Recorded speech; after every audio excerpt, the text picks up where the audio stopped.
right, good afternoon, everybody, and welcome to the webinar called The Overview of Harm Reduction. My name is McCarty-Arias, and I will be your trainer for the next 2 hours. So welcome, glad that you are here.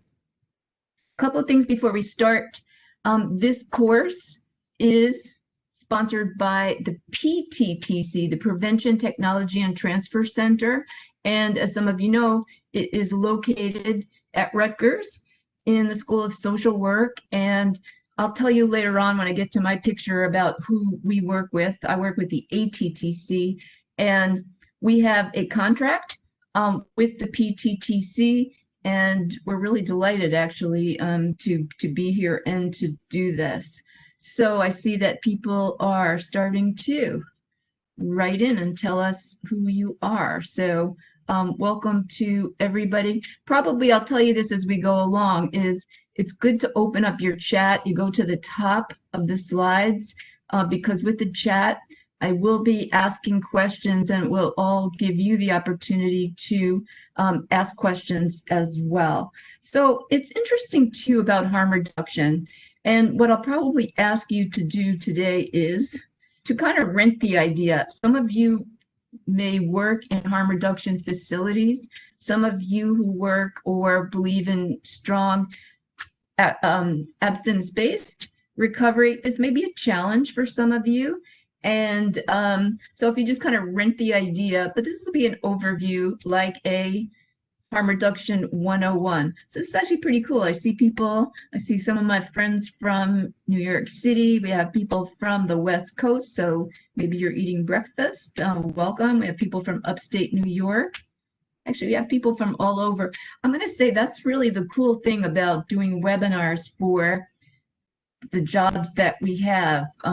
Probably prior to COVID, we would be doing this in person somewhere, and there would be a limit. Now with webinars, we could have really big numbers. So I think that's a really good thing. And I appreciate people being here. This is the week before Thanksgiving or the week of Thanksgiving. And it's probably I don't know if it's an unusual Thanksgiving for many of us. So a couple of things before I get started. This disclaimer, it goes into all our courses, and some of you have seen this many times, but it's still mandatory. And I guess the key, by the way, is that the development of these training materials was supported by a grant. MChapel is. Mike Chappell, who is actually my supervisor, he is the director of the ATTC, the Addiction Technology and Transfer Center, which is the Northeast and Caribbean, and we're located in New York City. The key is that even though SAMHSA, which stands for the Substance Abuse and Mental Health Services Administration, ultimately they fund our programs, but the views are from us, they're not from SAMHSA. So that is the required slide. Now here's another one, and this is an important one too. And I think what's really important is that, you know, we talk a lot about people first, about person-centered recovery. So we kind of need to look at that, by the way, from a point of view of language as well. So let's say, for example, we talk about the person with substance use, the person with schizophrenia, the person living with HIV. And by, I think, using the terms, I think it's really important because it'll help you kind of look at people first instead of just saying, oh, that addict, oh, that schizophrenic or whatever. So words are important, and actually voice tone is important, as you can hear when I'm saying those things. And so we really want to support that. And as it says on the bottom, the ATTC network uses affirming language. Hopefully I won't make any mistakes. If I do, you can let me know, to promote the promises of recovery by advancing evidence-based and culturally informed practices. All right, there's my picture that I show for every webinar.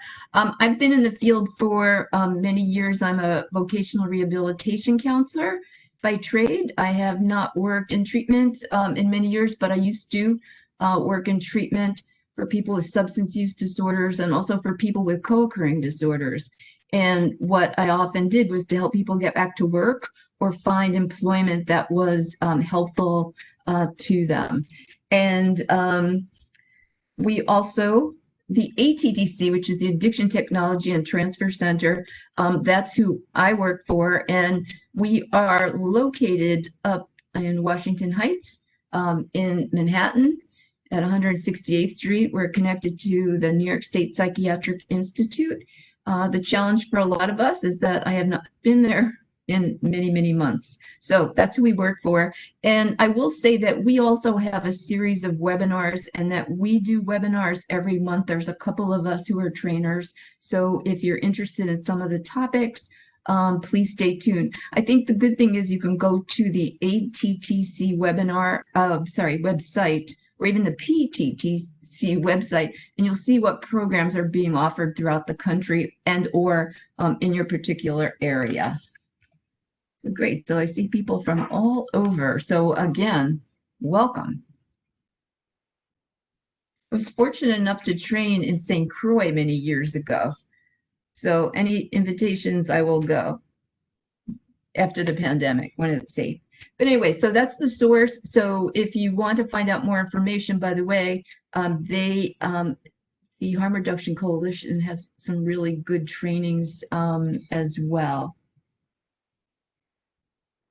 Yeah, and as somebody just wrote in, and let me see what you have. Thank you for addressing this topic. Yes, I think a lot of people don't have a clear understanding of harm reduction and how it's applied to different substances, if differently at all. I think, you know, I'm going to say sometimes almost, and I'm going to go to the goal pretty soon, but I think that's the fun thing about harm reduction. And as I was saying before, this may be tough for some of you. Many of my friends who are in abstinence-based recovery think that this is crazy. I remember my late husband, who was in recovery for 30 years before he died, when I used to show him what I was teaching, he was like, I can't believe you're teaching that kind of stuff. So just know yourself. I think the important thing is that your views on things can help your relationship with people, or it can get in the way. I was thinking too about when I've done trainings on harm reduction for the AIDS Institute, how many people have come up to me, and actually they probably said this in the training, and they said they are so grateful for harm reduction because it saved their lives. So you're going to see kind of the whole gamut, but I'm going to say stay open as much as you can. It's good to know. So what are we going to do? This will be an introduction to the basic philosophy and practices of harm reduction. We are going to be talking about sex and drugs, so I'm just putting it out there. And I know too that, see, the PTTC deals with prevention, and some of you can write in with examples, but harm reduction has been shown to work with adolescents as well. So there's an evidence base on that. And one of the things about harm reduction is that it's probably used for many behaviors. So I'll ask questions, but you don't have to answer this. Like, who out there uses seatbelts? Actually, it's the law in many of your places. But so seatbelts really are a harm reduction technique. Do they prevent people from getting hurt? Or do they prevent accidents? Not necessarily. Do they prevent or lower the risk of what might happen? Yes. For those of you who ride bicycles, do you wear a helmet? Does that mean you won't crash? You could, but it also speaks to you. It actually has been shown to lower head injuries or brain injuries when people wear helmets. For anybody who's a football fan, we got the whole country, so I don't know which teams you're rooting for, but if you are watching the NFL and National Football League and you look at the helmets that people wear now, they are they are supposed to prevent people from getting head injuries. And if you were a football fan 20 years ago, the helmets were very different. So that's all harm reduction as well. So this is like a harm reduction 101. And let's see what we're going to do for the objective. So we'll talk about what is harm reduction, and then we'll look at some of the key principles of harm reduction. We'll look at some different options. Some of them will be around substance use. Some of them will be around sexual behavior. we'll also look at the stages of change. We will have some polls, by the way, so that you'll be able to think about some of the feelings that you might have. Okay, so those are the objectives. I think they're pretty self-explanatory. So now I'm going to ask you to write in a question. So I'm going to say probably all 232 people don't have to write in, but when you think about harm reduction, like how would you define it? So if anybody wants to write in, what do you think? Because you took this course, by the way, maybe because you had to or to get the hours, maybe you wanted to learn more about it. But when you hear that term, how do you define it?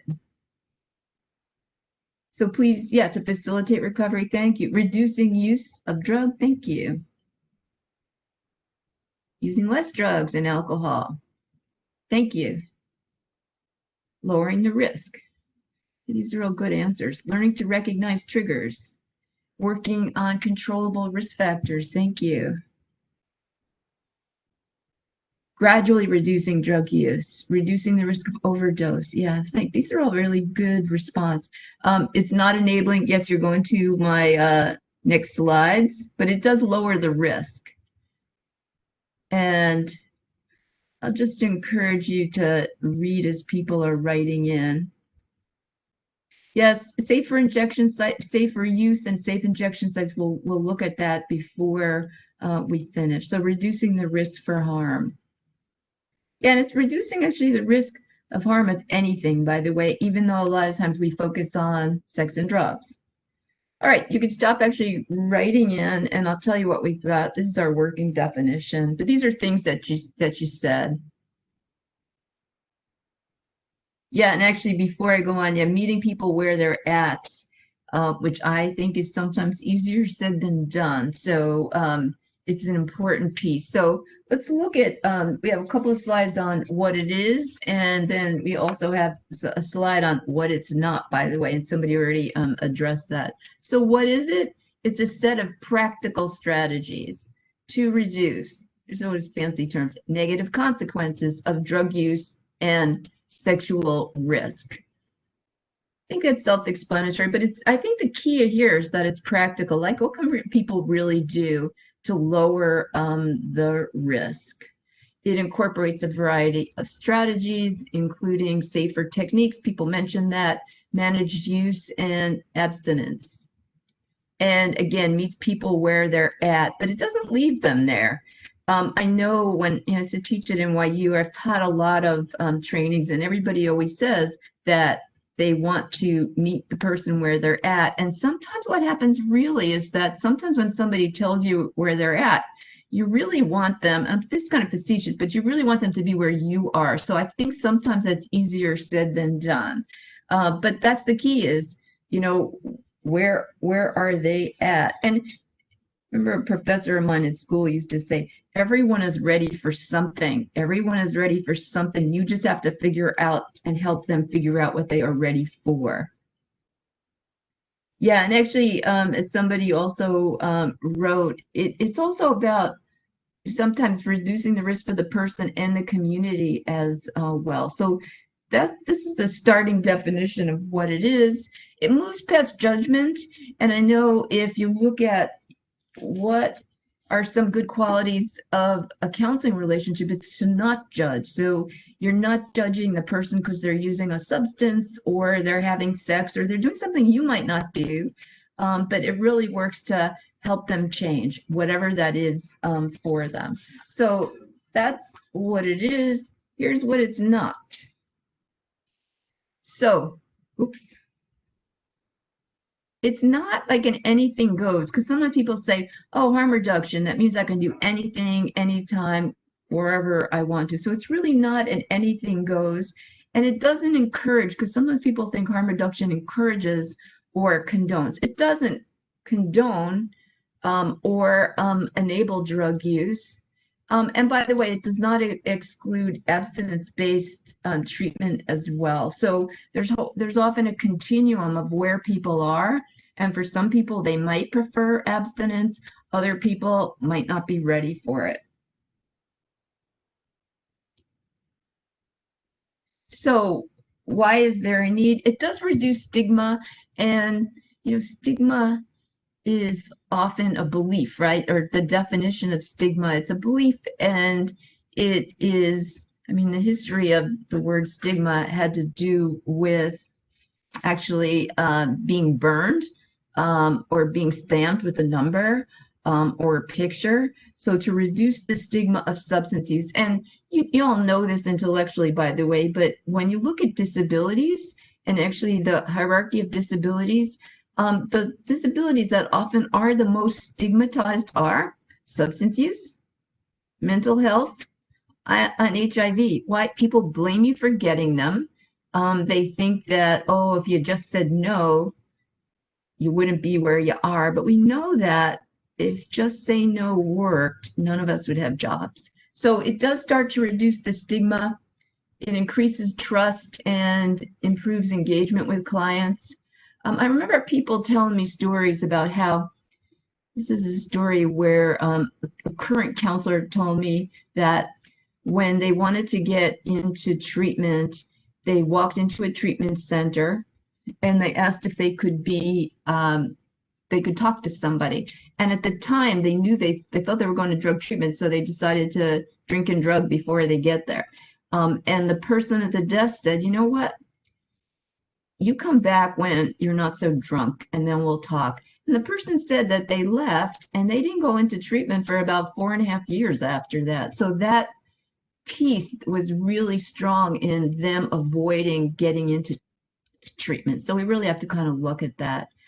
Some of you, by the way, are different job cultures where harm reduction may work, and in some cases it might not. So just you want to know that for yourselves.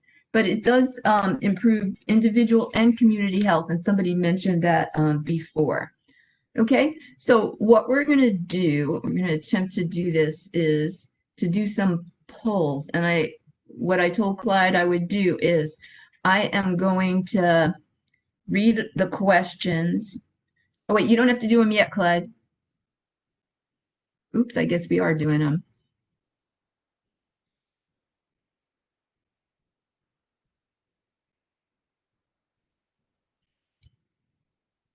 Hold on one sec. Okay. Here's what we're going to do. And the way our Zoom works is there are going to be 4 polls to answer, and I'm going to review each of them before you can vote. So I don't know if that sounds weird, but there'll be 4 polls to answer. The responses will be anonymous, so I'll be able to see the percentages of responses, but there will be no names attached. And so you can think about the question, but you don't have to feel the need to provide the politically correct response. So let me go through them, and then Clyde's going to launch it, but just not yet. So think about this. Program participants are open to talking to me about their drug use. Do you strongly agree, disagree, or strongly disagree? So you'll see that after I go through all of these. Here's the second one. The most effective message a prevention specialist can share is abstinence from any drug use. Strongly agree, disagree, strongly disagree. All right, the next one. At work, I am comfortable offering sexual harm reduction options that do not offer 100%. Do you strongly agree? Do you agree? Do you disagree? Or do you strongly disagree? And then the last one before we ask you to vote, poll number 4. People who use drugs are more concerned about their next drug buy instead of taking care of themselves. So strongly agree, disagree, or strongly disagree. So Clyde, if you would launch the polls now, please. All right, so you can see, by the way, at least I can see on mine, on the right-hand side, if you would, you have about a minute to answer those questions. So program participants are open to talking to me about their drug use. Please fill in whatever answer you would like to. The most effective message a prevention specialist can share is abstinence. Please answer those questions. So at work, I'm comfortable offering sexual harm reduction options that do not offer 100%.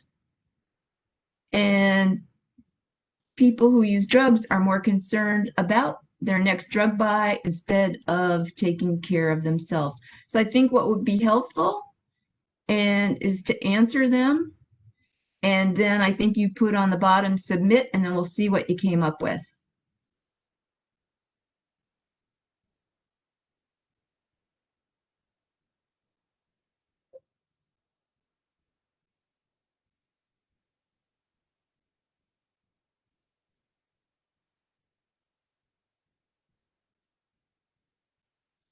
So Clyde, you can tell me when people have responded.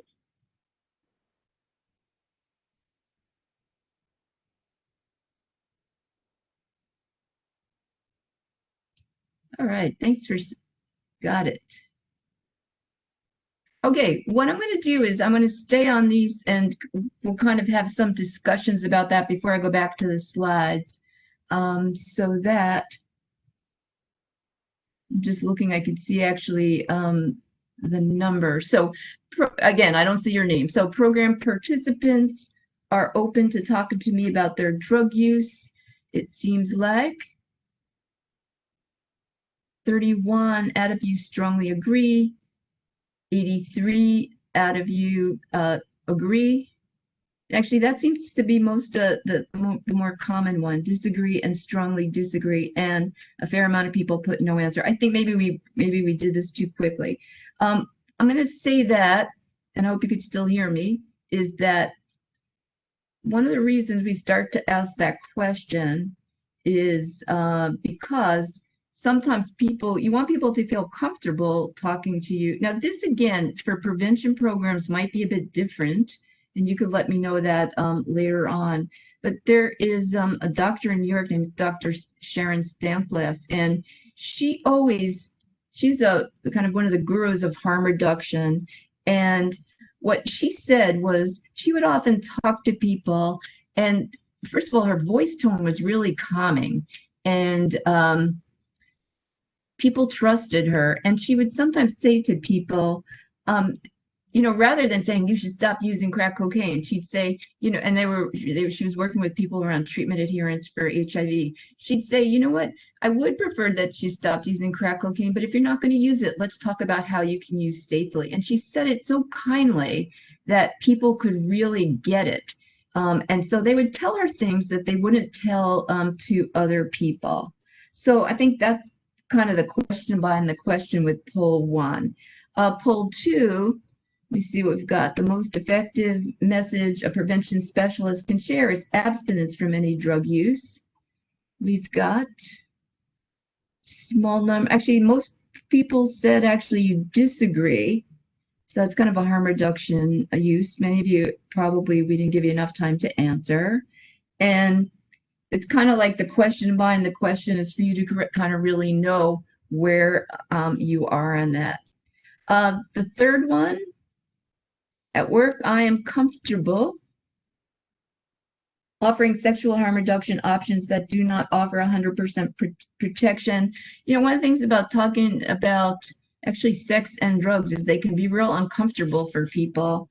And so just to know, it seems like a fair amount of you agree that you are comfortable, and maybe a fair amount of people didn't answer the question. And then again, the last one is people who use drugs are more concerned about their next drug buy instead of taking care of themselves. And most people put you disagree. All right. It's really kind of the attitude towards people who use drugs. So I'm going to say, Clyde, you can close the polls, and then I will put the slides back up. I will share them.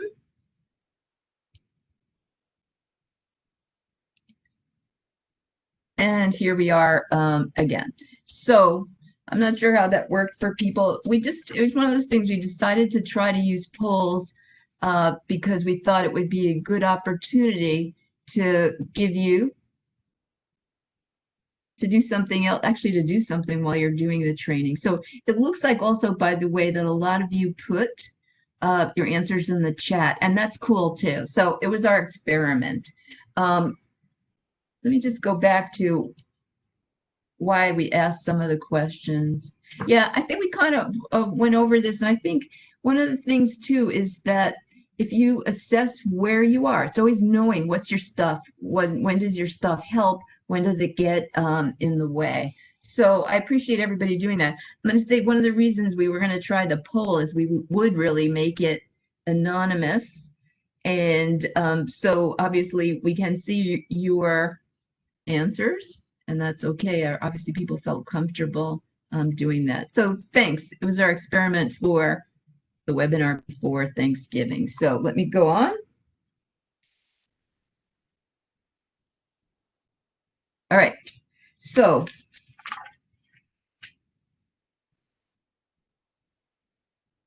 kind of moving on, and this is stages of change is an important part of harm reduction, and many of you have probably had courses on this. If you haven't, I'd say take a whole course on it.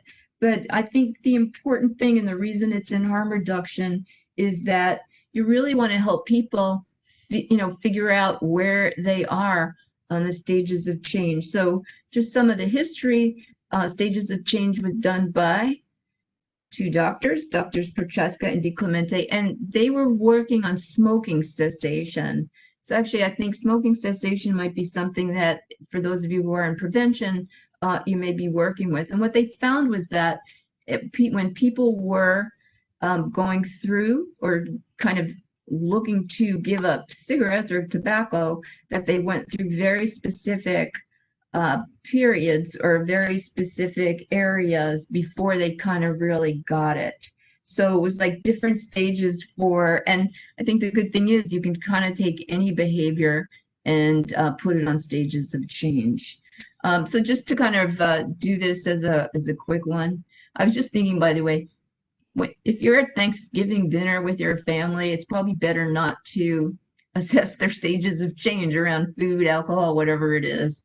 You can get in trouble for that. But in terms of stages of change, pre-contemplation means you're not considering it. So you don't even know, a lot of times people don't know they have a problem. So it's before thinking about it. So if somebody is not thinking, doesn't think they have a problem with alcohol or marijuana, again, using some of for adolescents, they could be in pre-contemplation. Ideally, what could happen with pre-contemplation when you give them the correct or an intervention that works, people get to contemplation. And so in contemplation, people are thinking about it. To me, this is I'm going to say it's not one of the easier stages, but when people are thinking about it, you have stuff to work with. And you know that you can take any behavior and you could be in contemplation about it for the rest of your life. But our job, in a sense, is to really kind of move people to the next stage. So contemplation, thinking about it, people are ambivalent, and motivational interviewing it deals with the ambivalence around it, around any behavior. Some people will go from contemplation to preparation, and they're planning to do it. It's interesting too, because when you think about going into treatment for anything or giving up a substance, this is like the worst time to do it, from Thanksgiving through, I'm going to say through Three Kings, so that for those of you who are in recovery, you know that this can be a really difficult time. And sometimes when you work in drug treatment, you don't have a lot of people coming in. They'll usually wait till after the first of the year. So preparation means, you're planning to do it. The challenge, by the way, is that sometimes people are planning to do it, but they don't have the skills and don't know what to do. And I'll go over the interventions, I think, as well. So sometimes people are planning to do it. They move to action, which is doing it. And a lot of times with stages of change, they'll look at it at the beginning, like 3 to 6 months. And so, for example, when AA talks about 90 meetings in 90 days, there's something about doing or changing a behavior for 90 days that starts to kind of get ingrained. Then people go to maintenance, meaning they're staying with it. and it becomes part of their life. And then for some people, not everybody, they return to use. So they stop doing it. And then the key is if people do relapse, what do? You can get them back on that circle and find out really where they are. I think the key is that it has to be a behavior. Somebody I was doing a training once, and I was asking people to look at any kind of behavior they were doing, or I guess they might have been assessing people at home. And somebody said, I said, pick a behavior. They said doing the dishes. All right. So doing the dishes, pre-contemplation might be, I'm not doing it.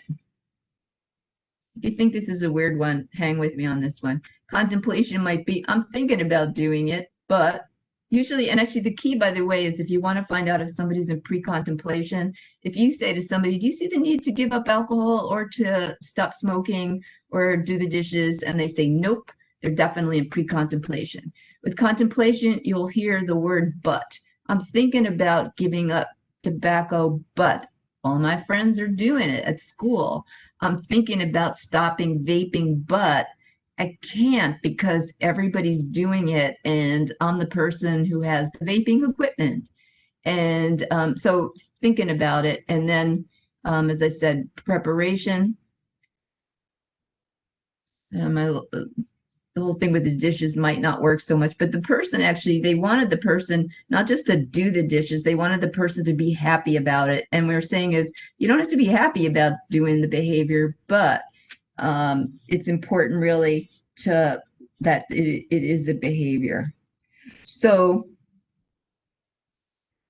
I think the good thing is, by the way, you can take any behavior, and if people are using 2 or 3 substances, they can get a different stage for a different substance.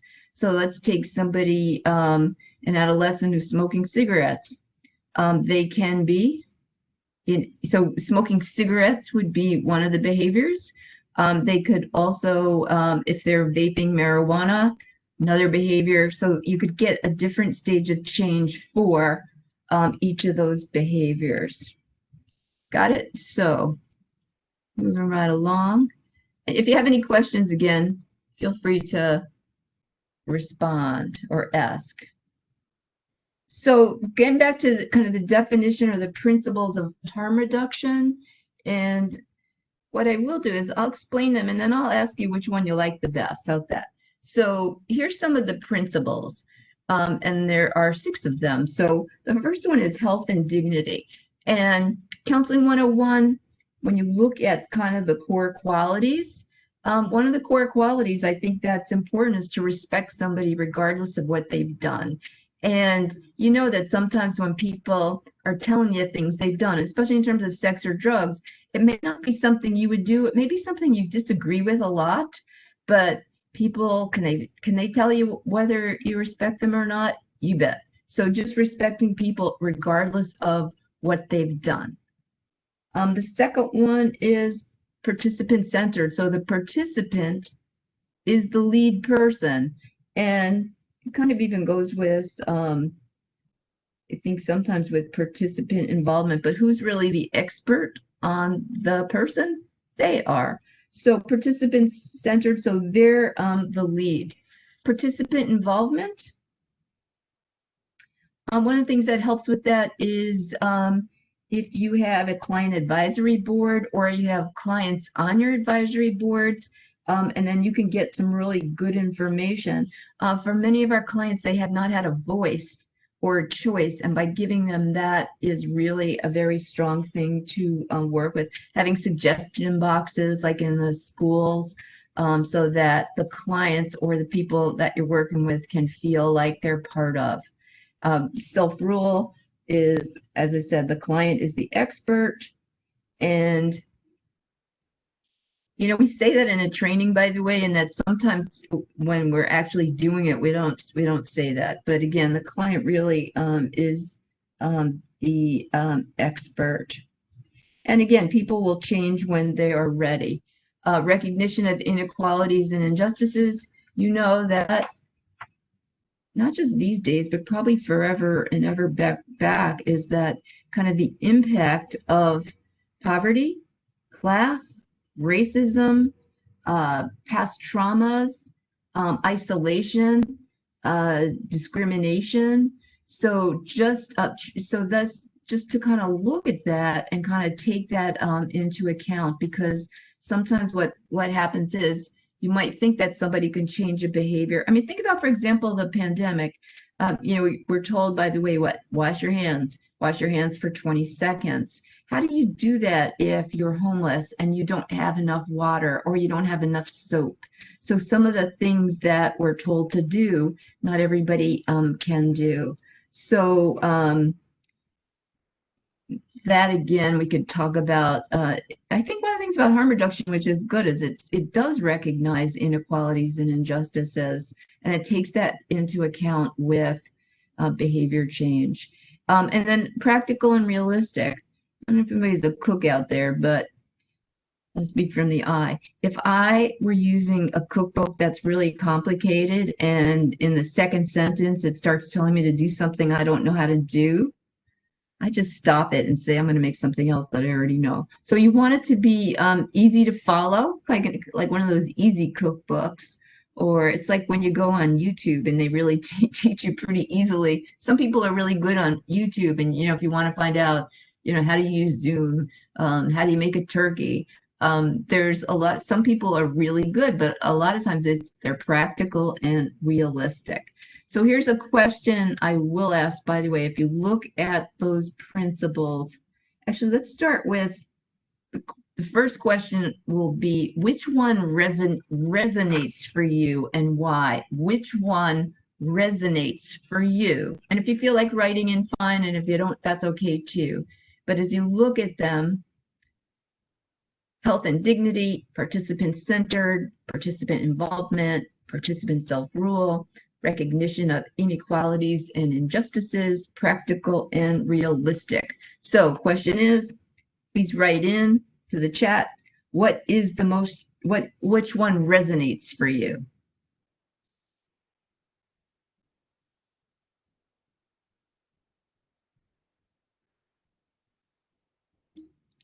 Thank you. And actually, if you tell us why too. So I see actually the first two, thank you, are recognition of inequalities and injustices. The third one, so that seems to be the one that so far everybody's writing it. Participant involvement, health and dignity, because everyone deserves a second chance. Health and dignity again. Practical and realistic, yes. We have to make it simple for people. Participant-centered. Thanks everybody for writing in. Yeah, sometimes things get glossed over. And again, people are writing participant-centered, and then I see there's a lot of the recognition of inequalities and injustices. Thank you, everybody. Health and dignity, participant-centered.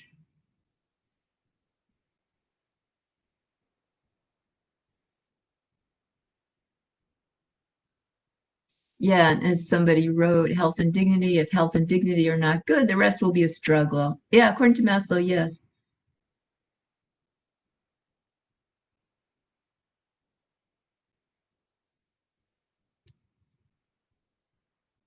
Thanks, everybody. My second question, so those are the ones that resonated, and I don't know if you'll get the same answers for this, but here's the question. What do you think is out of those six, what do you think is the most challenging? What do you think is the most challenging? Could be for you. What are the most challenging? So if you would write in the chat, that would be great. Participant self-rule. Yeah, it depends too on your agencies, human rights and dignity, self-rule. Okay, a lot of people now are writing for this one, participant self-rule. Interesting. I will ask you, by the way, since that seems to be the common one, is what is it about participant self-rule that made you write that in as a challenge? And participant involvement. So we're getting actually different answers for this one, but what are some of the reasons around self-rule and participant involvement? What made you write that one? There may be a lot of barriers that prevent, yeah, absolutely, health and dignity, seeing what they need and waiting on them to come to the better action or decision. Bringing it to the participant level is challenging, yes. Yeah, so it's always like interesting because you kind of know intellectually what some of the responses are, but when it comes to practicality, it's different. As somebody wrote, they may refuse help. Yeah, the obstacles in receiving care, which are really big, and I think they're more difficult today with COVID. Okay, and somebody wrote, if the participant has too much control, they may resist change.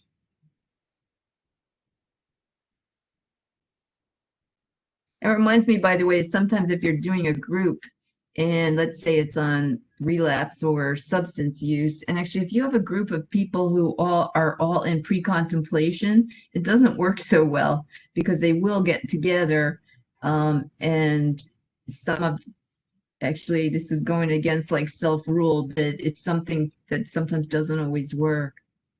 Oh yeah, drug reinforcement is powerful. Obviously, that's what people do. No teletherapy, that is a challenge. Yeah, and just basic needs and strategies.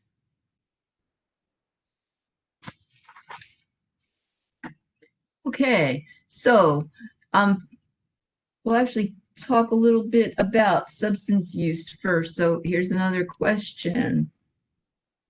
All right, so this question is, it's not a joke question, by the way. Why do people use drugs? This is not a question, by the way, where you have to be personal. I'm not saying why do you use drugs or why did you used to use drugs, but why do people use drugs? If you would, please write in the chat. Why do people use drugs? To self-medicate, to feel better, to regulate an emotion, escape reality. Oh, good. You can see actually there's lots of reasons. And they're going up there pretty quickly on the chat. They're stressed, coping, masking pain, escape, self-trauma, because others do, feel different, temporary feeling that they get, feeling normal, you think it's fun.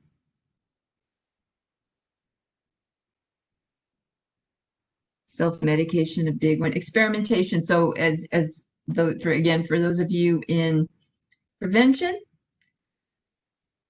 and also a sense of belonging, benefits of into relationships, they're bored, peer pressure, they like it to forget problems and comorbidity.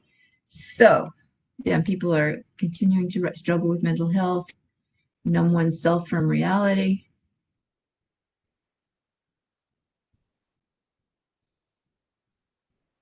And probably peer pressure. Again, when you look at, for example, and actually peer pressure is often for adolescents, but I think it's for other people as well. So yeah, genetics playing a part of it. Yeah, and people are, some of the answers that keep coming up are to self-medicate, family hereditary trauma, relaxation, drugs hijack the brain, stress release. And as you know, during COVID, the numbers of substance use of alcohol has really gone up, of other drugs has also gone up. And actually, for those of you who are in states like in Oregon and the state of Washington and California, the numbers of people going to the places where you buy marijuana, um, which are considered essential businesses, is really high. Same thing like with liquor stores. So liquor stores are considered essential businesses. So they did not close during a lot of, at least if you're not from New York, by the way, and depending on where you are actually in the world, you may have had different things as far as social distancing.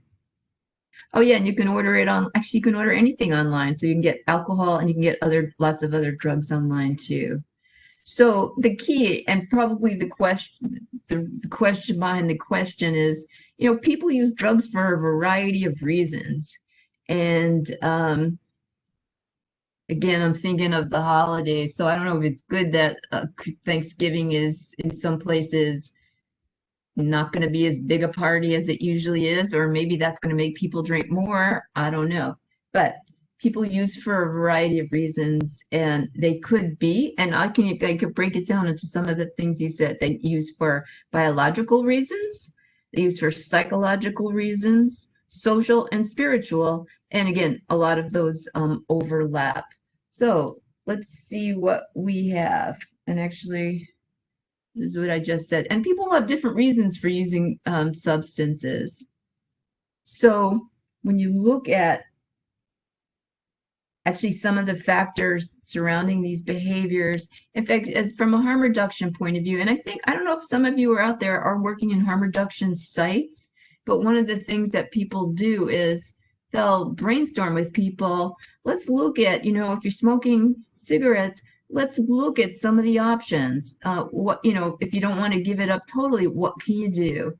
And so sometimes that brainstorming, I think, is really good, but to kind of take into account that people are using for a variety of reasons. So when people, for example, are self-medicating or they're medicating for mental illness, then it may be difficult for them to start thinking about wanting to give up a substance, including tobacco, by the way. So that is something to keep in mind. Yeah, and thanks, Ellen. Generational trauma, yes, definitely. I was just thinking, my colleague Diana Padilla has been doing a lot of courses on culture and bias lately. So hopefully, if she's doing them for the ATTC and the PTTC, you'll be able to get to go to some of her courses because they're really good. And again, the good thing about webinars is we can have lots of people. All right, so substance use. Here's some other things to think about. The reason we actually look at the drug, the set, and the setting is to also look at the whole drug use in context. So for example, I'm going to start at the top where it says drug. So we look at, for example, it says there, the drug used, how it's used, how much is used, and the drug pharmacology. So it's really looking at, what is the drug? What is it cut with? So in some places, and actually this may be determined geographically, so many of the drugs that a lot of the heroin that people are using is cut with fentanyl. And so it's the drug itself. And actually we're just doing something, actually in December, the ATTC, I'm going to be doing a series of webinars on stimulants. It's from the stimulant package of the ATTC. And so we'll talk about cocaine and methamphetamines. And it'll be 3 webinars, like in 3 different weeks, going through that. And part of what we'll start to look at is who's using what, why are they using it, what are some of the trends, so that we can kind of look also at the drug itself, and then kind of also look at it in context. So if we go to setting, we've got the physical, social, economic, cultural, and emotional background piece. So setting also goes to, and this is where I think it kind of, when we're talking about, I think some of the things that you answered before, is that, unstable housing. So if you have unstable housing, what does that mean in terms of harm reduction? What might that mean in terms of your ability to take care of yourselves? Access to clean water. So sometimes in harm reduction, we'll encourage people to clean their paraphernalia, but do they have access to clean water? How about for many people, they're reusing used needles and using a loan. And these are all some things to keep in mind around the setting. So for example, sometimes people choose to use a loan. Actually, a good friend of mine in recovery says that he used to always like to use a loan because he didn't want to share his drugs with anybody. But we know there's like pros and cons to that. So if somebody's using a loan, what might that mean in terms of danger of overdosing? Sometimes when people are in relationships, they're injected by another person. So what's the setting that's going on as well?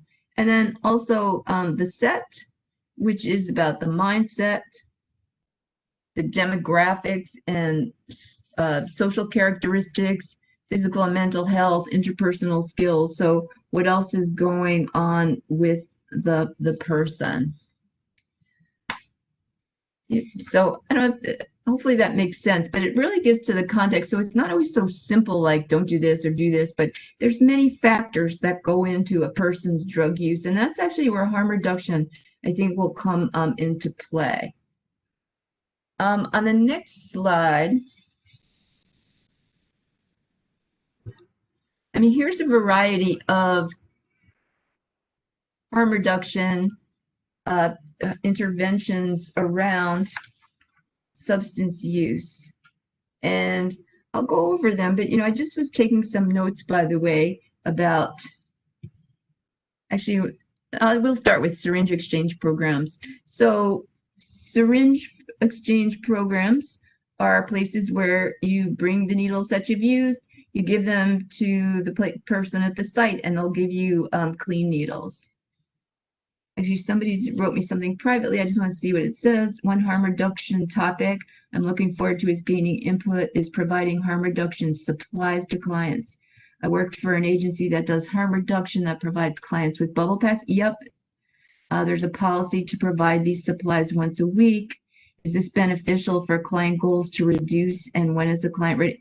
Actually, yes.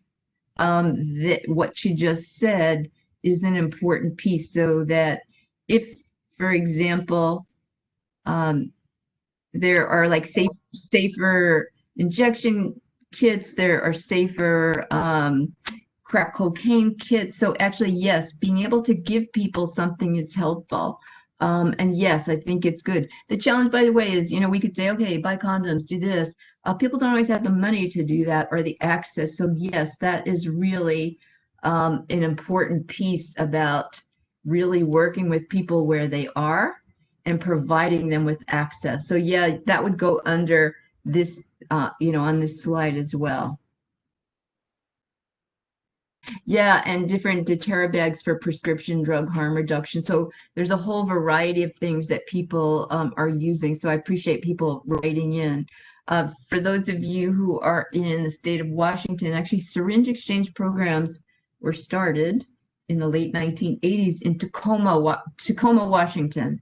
And, it's interesting because for many years, people in the Northwest had very low levels of HIV. They unfortunately had high levels of Hep C because we didn't always know what the impact of that. But yes, they've been used for a while.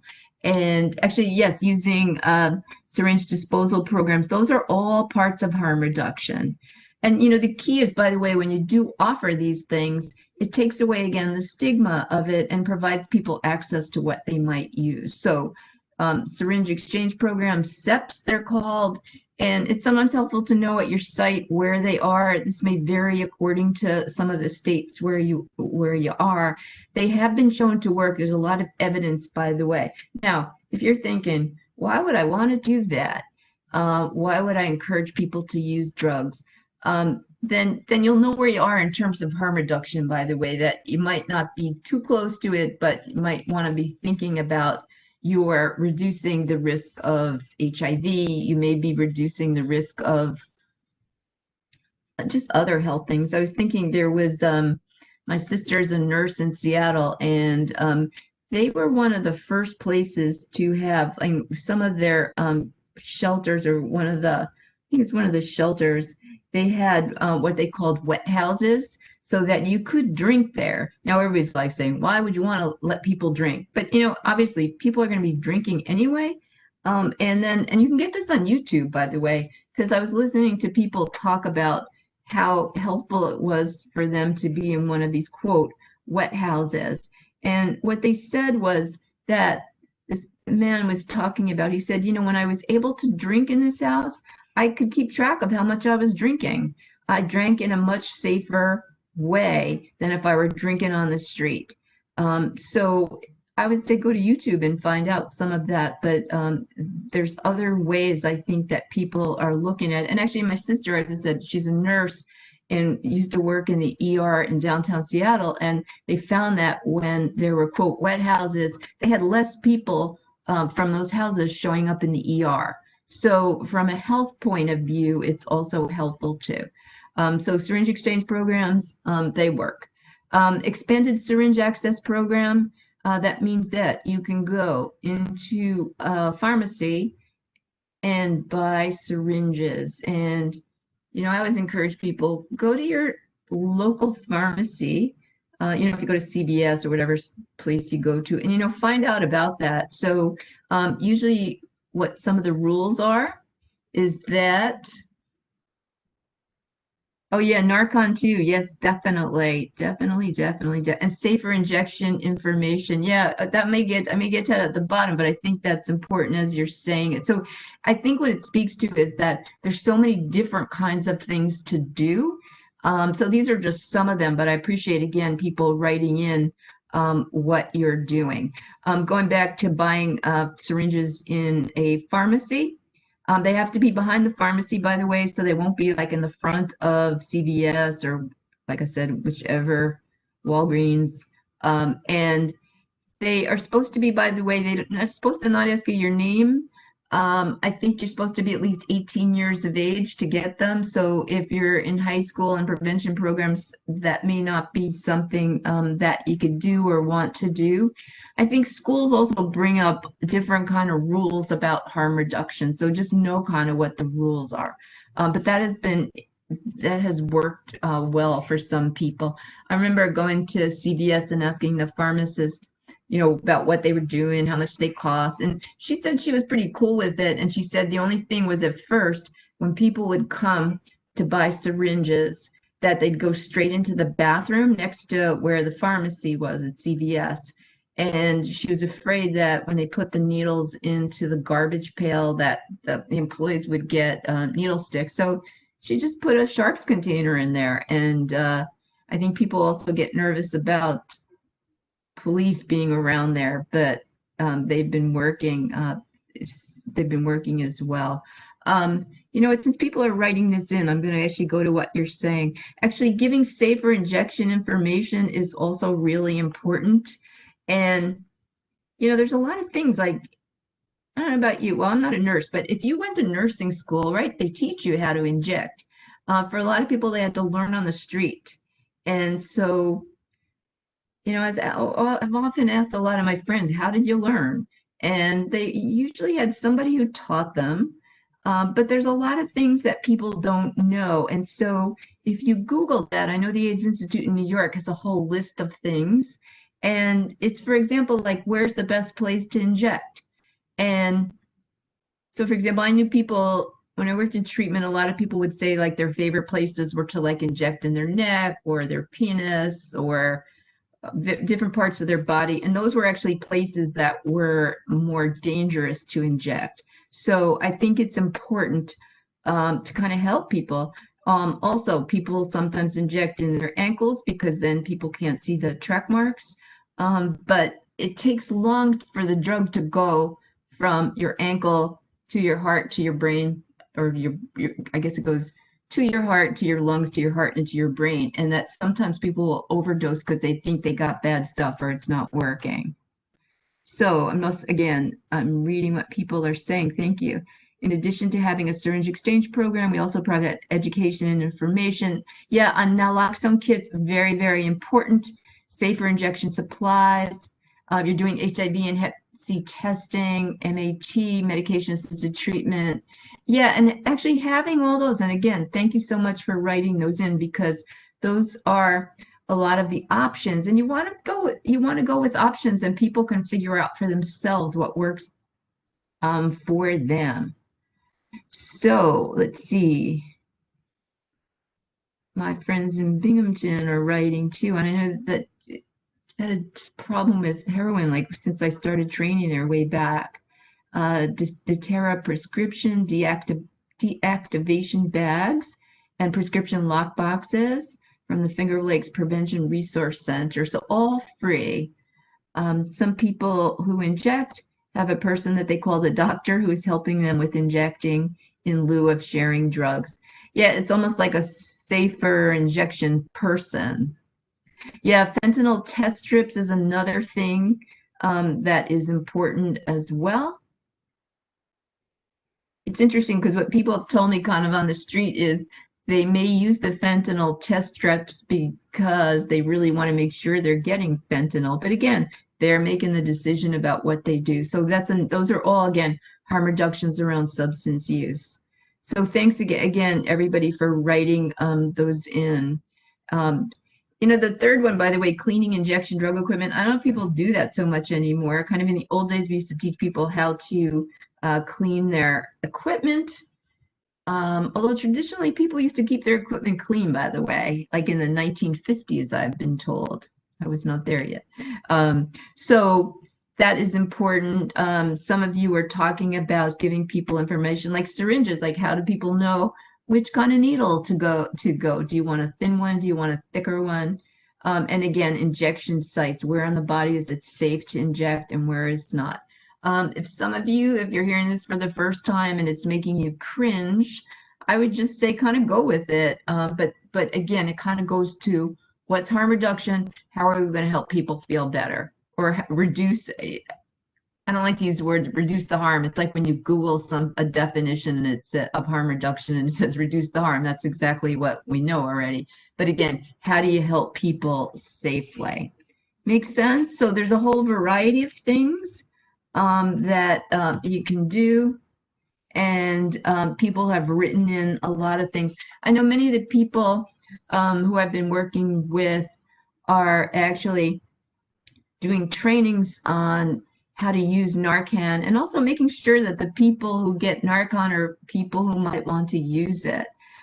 So I think that is important. So, and somebody wrote that. So those are all, again, part of harm reduction. So again, it's not like stopping the drug use. It's, again, using safely. So if somebody overdoses, then it's important, again, to keep them alive.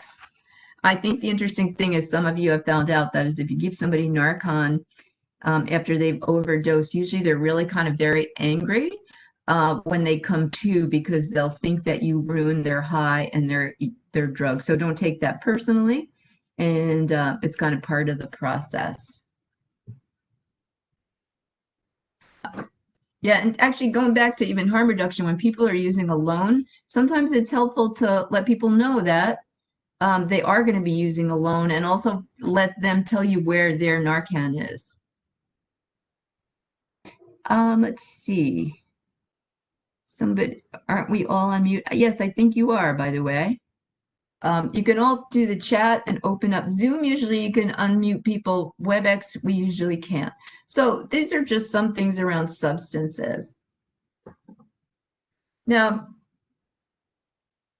I also put in, again, this kind of goes to adolescence as well, and I put in the information about some alcohol, and this again comes from the Harm Reduction Institute. So, and these are things that sometimes or people have used for a long time. So here's some situational strategies. Drinking at home. Now, that's not for me to say if I'm a parent that I'm going to tell my child to drink at home. That's a whole nother conversation. But sometimes drinking at home is safer than being out and maybe driving after you've been drinking, and or walking or getting into fights or being in places where you get into trouble. Another thing is, and many of you are familiar with this, is controlling your glass. So it's a harm reduction technique. Like if you go into a club or you go out with somebody, and then you have to go to the ladies' room or the men's room, that you take your glass with you, or you make sure that you are controlling it so that when you are away, like in the ladies' room, that somebody's not putting a roofie into alcohol. So that's a harm reduction technique. Planning transportation. So how are you going to get home? And these days with Uber and Lyft, it does make it a lot easier. Remember when I was younger, I always made, before I was married and probably was out in New York City, I always made sure I had enough money for a taxi. But now I have an Uber account or a Lyft account if anything happens. So, but planning it in advance. And I think sometimes women have to worry about those things in a different way than men. That's all part of harm reduction. For some people, it's scheduling when they're going to drink. And that works for some people.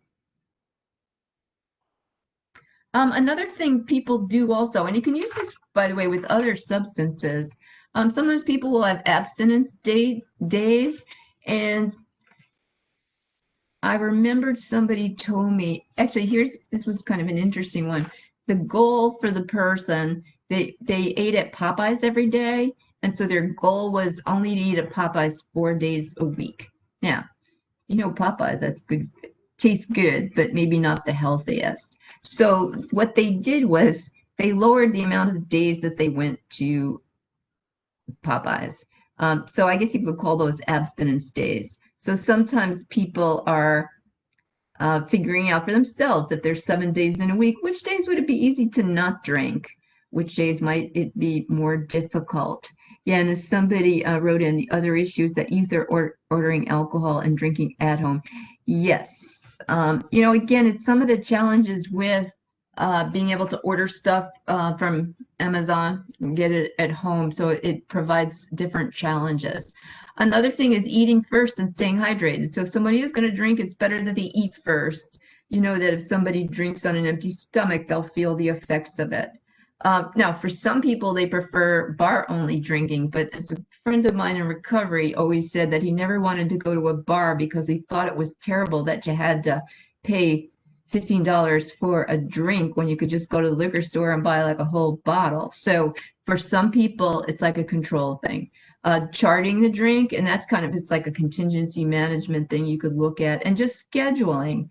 I worked with somebody, there was a client who said that he could lower the amount he was using. And I think it was in fact, I know it was during the World Series, and he was a big baseball fan. And he said that he would drink while the Yankees were playing, but the days that there were no games, he wouldn't drink. So you could tell that was a while ago because the Yankees haven't been in the World Series, I think, since 2009. So the key is working with people around what works for them. All right, so my segue too. So again, we could probably do a lot more not on a webinar, and hopefully maybe I can come in person to your site at some point. And so here's a question. We're going from drugs to sex. Why do people have sex? This is not like, why do you have sex? But why do people have sex? So if you would, write in. For money, yes. Thank you. Intimacy, power, pleasure, to feel good, to reproduce, procreate, relax, connection, comfort, pleasure, power, pressure, anger, to connect, hope, peer pressure, again, for young people, intimacy, control. You can see, and again, I know that many of you know how to read.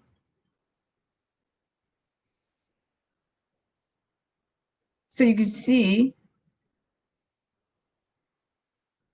that people have sex for a variety of reasons. I think sometimes when I've done this in person, that sometimes we'll get like 40 answers on a newsprint. And many of those are things that you said. I think what wasn't in there was revenge sex. So people have sex for a variety of reasons, but you can see that it's a combination of connection,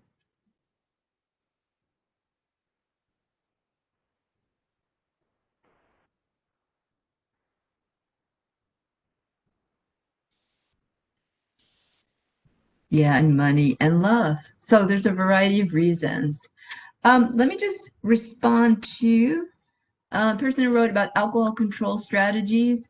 These additional alcohol strategies sound like the alcoholic in denial, trying to control it while still learning all the power, the cunning, baffling, powerful allure of the substance. I'm going to say it's all possible. I think it'll be important to realize that some of what you think will influence sorry, I'm stuttering because I want to give a kind of an answer that might sound let me just think on this. Many of you, depending on where you're from or your backgrounds or experiences, if you look at the person who's drinking as somebody who's going to get over on you, and do they do that sometimes? Sure. Can harm reduction or controlled use be a manipulation? Maybe, I don't know, but it's just something to kind of think about. And you don't have to agree with anything we say, by the way. And also, if you work in a harm reduction site, it's important to know your stuff. Okay, going back to sex. So people have for a variety of reasons. And this again, we're talking harm reduction. So young people, by the way, for as those of you in prevention programs, all probably of the same reasons. So some of the determinants of sexual activity decisions, someone's in a training they'll call social determinants of behavior, and which is kind of a fancy term for what else is going on for the person. So unstable housing can affect somebody's decisions about sex. People had already said, by the way, about exchanging sex for drugs. Hygiene, I think I mentioned before. Some of the things you want to do, it's like washing your hands, you're not going to be able to do that. And then poverty also influences, and people I think had written in this that sometimes people don't have access to care, or the perception that they don't have access to care. Some of you are at rural sites, by the way, and I know everybody's doing telehealth, but not everybody has access to a computer and access to care in a sense. Also, you could be encouraging people to use condoms, but they cost money. And I know some of you are saying that you give them out for free, which is a really good thing. So there's female condoms, male condoms. Female condoms actually are very effective. They're more expensive. And so it's actually phone sex. Yeah, phone sex actually would be safer sex. Oh, and we offer, oh, sorry, that's not what you meant. That's what I was thinking of. We offered temporary tablets and smartphones when we were out of the office. I think, again, as people do that, I think that is really important. So I think the key, by the way, is that sometimes people may want to have safer sex. We use the term safer, not safe, because actually the safest sex would be no sex. But everybody defines that very differently. Yeah, if people are addicted to sex, which is common, by the way, when people have been using methamphetamines or cocaine, there is treatment for that because then that's kind of a whole nother training, but I think it's an important part of why people are having sex. Thanks, Ellen, for writing that. So there's a lot of reasons as to why people can take care of themselves or not be able to do safer sex. Here's some things to look at. Condoms and lube. For a lot of people, they say they want to have, I've been working a lot with people who are using methamphetamines, and sometimes they don't want to use condoms. They'd rather have anal sex without a condom. But even if they just use lube, it reduces actually the danger of transmitting HIV or hepatitis C. So these are some, and I think the key is you give people the menu and help them figure out what they want to do. Let me just read what people have written. Yeah. Cocaine while using sex, very common. And again, the challenge is somebody gives up cocaine or methamphetamines, and there's that association of using the drug and having sex. So many of you in treatment work with people around that. Yeah, the thing about female condoms, they are expensive. Some people are giving out them for free, but not everybody. This takes away the protective powers from women, not just in preventing pregnancy, but preventing sexually transmitted. Absolutely. I remember once the AIDS Institute, we did a lot of trainings on the female condom, and we thought, oh, this is cool because women are going to be able to make some choices about how they protect themselves. And then I think what happened is people the idea didn't catch on so much. And actually the companies that made condoms said actually men are using them. So men are sometimes using them for anal sex where they'll take out that ring and use it. And it's been, again, very helpful for preventing HIV. Yeah, there's a lot of things that come into account, by the way. as I'm saying this, by the way, if you work for a Catholic organization, you may be told not to share a lot of this information. So I would say know who you work for and what the values are, because I don't want to get into trouble for that. I know, for example, at Fordham University, when we did trainings, and it's a Catholic university, at one point, he did a training, you couldn't really bring in any kind of paraphernalia like condoms or teach people how to, but you were allowed to tell people they could go down to Bronx Aid Services down the street. So let me just say, work within the context of who you work for and how to get people the message. In terms of risk reduction around sex, the activity people sometimes change the activity. So for example, anal sex has the highest risk of transmission of HIV, followed by vaginal, and oral sex has very low, not no necessarily, although actually in a lot of cases now they will say no, but it's a very low level. So sometimes people will make decisions about what activities they're going to do to lower their risk. PrEP stands for pre-exposure prophylaxis, and you might see those commercials on television about PrEP. It is a medication that is given to people who are HIV negative, and it's to keep them negative. So I know it also, I remember at one point we thought a lot of women would use it, especially if they were in a discordant relationship, but a lot of young people, a lot of young men are using it. It doesn't prevent other STIs like gonorrhea or syphilis. Oh yeah, thanks, Charity. The type of activity for sexual activity harm reduction, I was able to encourage a client to do webcam activity rather than in person, and that's safer sex. So yes, and these days, since everybody's doing Zoom, people have been using Zoom for sex for I don't know, for a long time. I was working at a place called Akria, which is now as part of Gay Men's Health Crisis. And so I remember one of the guys was telling me, you think you're just using Zoom now for trainings? We've been using it for a long time, but it's safer sex.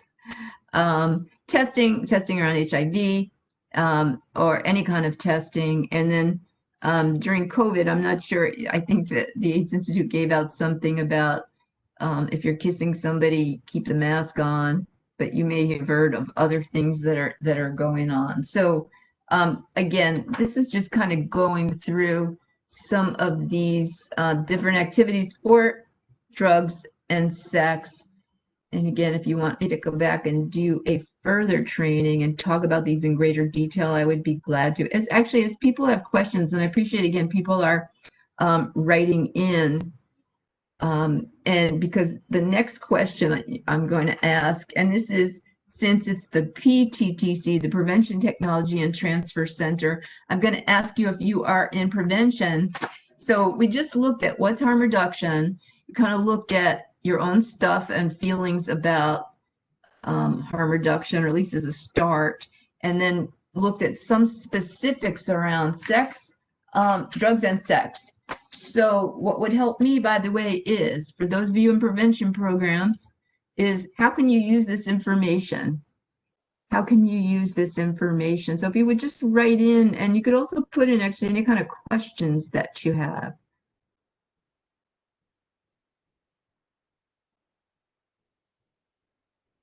So some of you may be in prevention in high schools, actually in elementary schools and in colleges. And some of you are in a variety of places. So how can you use this in prevention?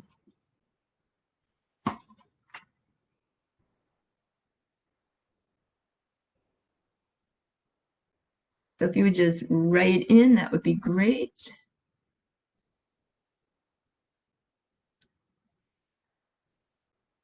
Yeah, it'll decrease the stigma. Yes, thank you, Dolly, for writing. Is there a hashtag you recommend to support harm reduction? You know what? I don't know the answer to that, but you could ask people about that. Do you mean, should we make up a hashtag? Or if you Google it, by the way, you'll get a lot of information. Being able to explain and educate around harm reduction can help lower the stigma. Yes, definitely. To educate the patient on the options, as a teaching tool. Yeah, I could use it in groups and individuals, and I think that's a good way to do it. Education, community education through outreach, just to educate.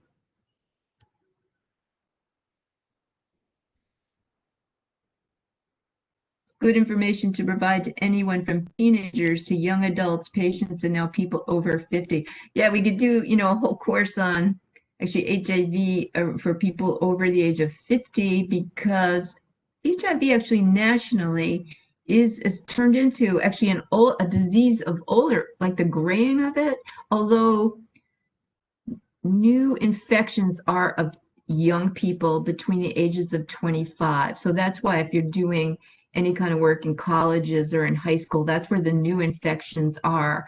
But many people have been living with HIV for many years. So a lot of the people who are over the age of 50 are long-term survivors. Although it's interesting because sometimes people get infected after the age of 50 because they didn't kind of grow up when they were told to use condoms, and so that's another thing. But generally, it's something to keep in mind. Yeah, giving options, alternatives. Yeah, and actually, a lot of the things with harm reduction is to give people options, because like I think I was saying before, if you told you're doing a prevention program and you say to somebody, you shouldn't use drugs, guess what? People are going to say, why should I listen to her? Why should I listen to him? So it's not always like if it were 100%, again, people would do, they probably wouldn't even do what you tell them to do. They might do the opposite. So I think that's why it's important to give people options. I was thinking, for example, I knew somebody who smoked 2 packs of cigarettes a day. And as part of her harm reduction, she got it down to 4 cigarettes. So think about it, going from 40 to 4. I thought that was really good. And from a harm reduction point of view, that to me was a success. Now, somebody said to her, but you're still smoking 4 cigarettes. But think about it. The decrease in harm around anything that has to do with smoking, the amount of money that people spend on cigarettes are pretty expensive, and just kind of the social aspect. So she was really proud of it. So you have to always be careful, because sometimes when somebody tells you they do something and you don't think it's like the best thing, you need to look at where they are. Yeah, thanks. So giving options, alternatives to drugs, and that's part of actually for some of the prevention programs. Obviously, that's a really good thing. With the appropriate framing of the discussion, use information in male and female support groups in high school. Yes, that would be a good thing. Somebody wrote, I was educated by my parents of the danger of drugs and alcohol. So if more parents could educate their children at home, I guess they would all know their children to stay away from it. Or yeah, maybe not, right?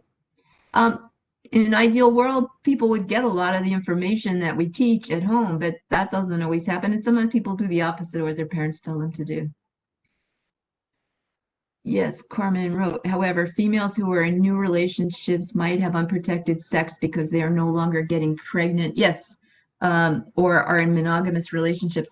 The big challenge, by the way, for women getting infected with HIV is they think they're in a relationship with one person, and the person they're in the relationship either is injecting drugs or has another partner.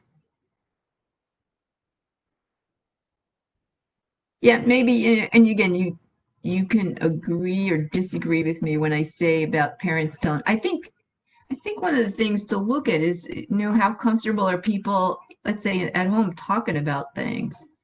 Many smokers tout vaping as a form of harm reduction. Yeah, you know what? That one's a challenge, by the way. I think Diana's doing a course on vaping, because vaping, one of the big challenges is that there's all kinds of chemicals in it. So people thought initially like it would be a great way to go from smoking cigarettes to vaping to not smoking, but hasn't seemed, it's still very questionable. And so, yeah, I agree on that one, but maybe Diana could do the course on that. Yes, and as somebody said, let's remember, education does not save us from addiction. Just teaching people doesn't change behavior, so we know that. So thank you. Yeah, reviewing the benefits. Oh, kind of going back to stages of change. If somebody's in contemplation, you can review the benefits and sometimes the risks. As an intervention, you could put in a lot of things like you can kind of weight it so that there's lots of benefits the person gets, and they can figure that out as well. Through outreach, yeah, through Facebook groups, there's all kinds of things.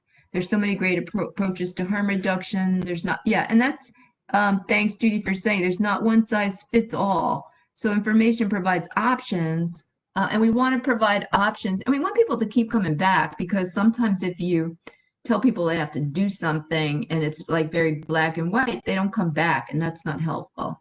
So giving the participants the options, yeah, and again, the risk. And obviously people are going to change. I mean, make their own decisions based on that. Yeah, thanks. Risk or rewards balance. Yeah, so that's an intervention for contemplation. So if you're working in a prevention program, it's like, okay, what are the benefits of not smoking? What are some of the risks? And again, you kind of play with that balance sheet.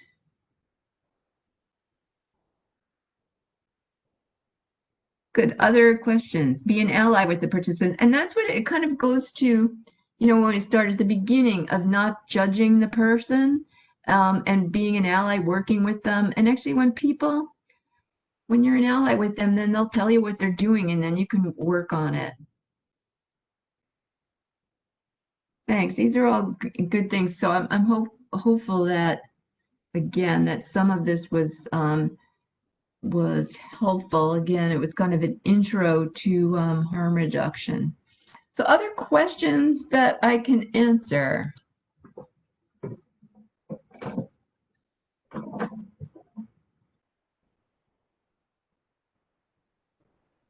Actually, and I don't know if this is like a fun way to end, but you think about if you're invited to Thanksgiving dinner.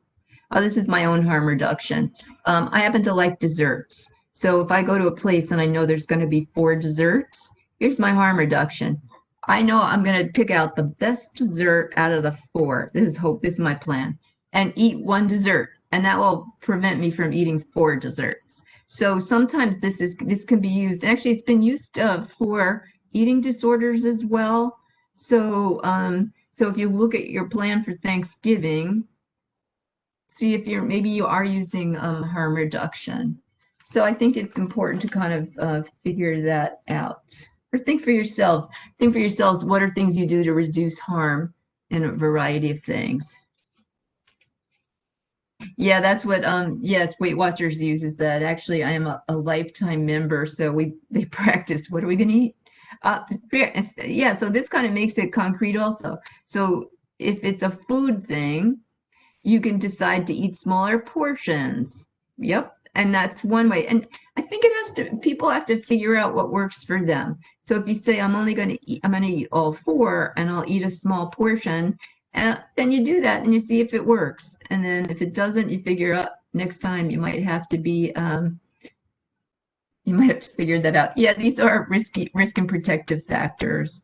But some of it is about, as I'm thinking about Thanksgiving, some of the plans, and actually even like, look, wearing masks, that's a harm reduction technique. So wearing a mask is like 96% prevents you from getting COVID. So there's that 4%, but still you want to figure out for yourself, what you're going to do. And I know that seems to be sometimes political. I'm going to say from my point of view, I'm a Dr. Fauci fan, and so wearing the mask to me is an important thing. So you could find and figure out for yourselves. But I think bottom line is you can't tell people what to do, even if they're young. You can encourage them to do things. You can provide options. You can find out why they're doing what they're doing. Like, why is somebody smoking with their friends? What are they getting out of it? There must be something they're getting out of it, or they wouldn't do it. So those are just things I think you can kind of look at in terms of, let's say, smoking cessation or working with smoking marijuana.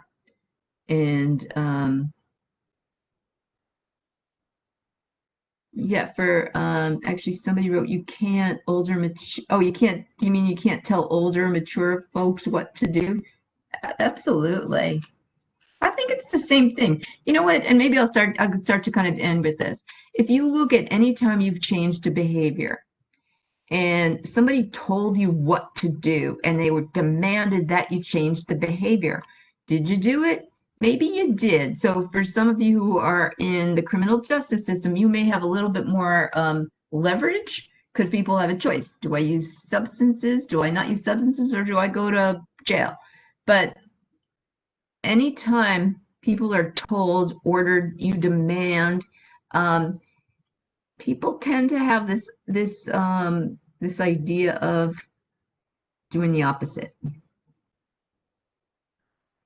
Yes, it's okay. Are there evidence-based harm reduction-based drug prevention programs geared towards college age? Actually, yes, I'm going to say I Google it. I tend to use the NIDA, the National Institute of Drug Abuse, SAMHSA, Substance Use Mental Health Services Administration. But according to the literature, that the drug, actually, there's probably a lot. And I know if Claire Neary's on, she's at Rutgers, and they may be able to give you some very specific things. So I would say, Claire, I'm not sure you're on, but if you go to the PTTC website and you put that question in there, I think you'll get some really specific things because you can also get access to what's going on throughout the country in terms of college. I do know that actually New Jersey was one of the first places, at Rutgers was one of the first places to have sober dorms. And now lots of places have them. Okay, thanks. Let's see. Charity, having worked in a harm reduction homeless shelter, I found the greatest value was it allowed a person to feel safe, come through the doors, which often connected the person to recourse. And that's the key is we want people to come back.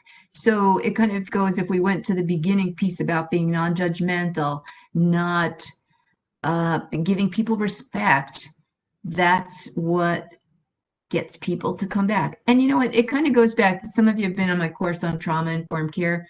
The big important thing about trauma-informed care is, one, how do you create safety for people? And two, how do you not re-traumatize them? And so creating safety for people is really important. And I think during COVID, it's sometimes difficult because we might not feel safe about certain things. But as you create safety for people, that's what gets them to keep coming back. So thank you for sharing that. So it speaks to, by the way, that this works in a variety of places, including shelters. Let's see, the question is, do some drug education and relapse prevention programs are harm reduction? Some are, by the way, and some are not. I think what happens with relapse is that the key is if somebody does relapse, that we welcome them back and we kind of get them back to another stage, another intervention.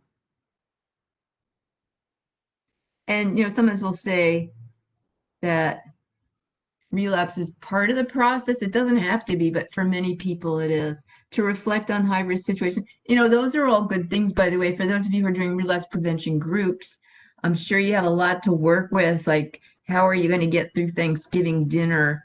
Lots of people I know go to those marathon meetings or figure out ways. Actually, the good thing about meetings being on Zoom for a lot of people is you don't have to leave the house. Although for some people, being in the house is dangerous. So, but yeah, it's helping people figure out for themselves, how am I going to get through these holidays? And again, people make choices about them. Some people don't like to go. I think there was a comedian who said this is like the first time you have a good excuse not to go spend time with your family. So everybody seems to be traveling now. So, but yeah, so these are all things I think that are helpful, or I hope they're helpful to you. So this again was kind of I don't know, I always say these webinars are kind of appetizers where you start to look at a topic. So this is an overview. I would say that you could probably Google, and you will get copies of the slides, by the way, but you can Google actually the Harm Reduction Coalition is one of the best places. Actually, for the person who asked the question before, they'll have the answers to it too, or they'll have people who can answer those questions. So again, I hope it was helpful. Many of you know I put this picture actually at the end of actually almost all my webinars because somebody says, can you do it with groups? Yes. So that hope, and actually that kind of goes to what the person was saying about who worked in the homeless shelter. When you welcome people, you provide hope. And I'm not talking about fake hope, but hope is a gift that we give to people. So I like to kind of keep it, and hope is something that you can't really give somebody something you don't have. So I think it's important really to do that. So I'll just throw that out as kind of hope. Picture of the tree. Picture's worth 1,000 words, so I should probably be quiet, but you can kind of look at that. I think when you get a picture, copies of the slides that will be there.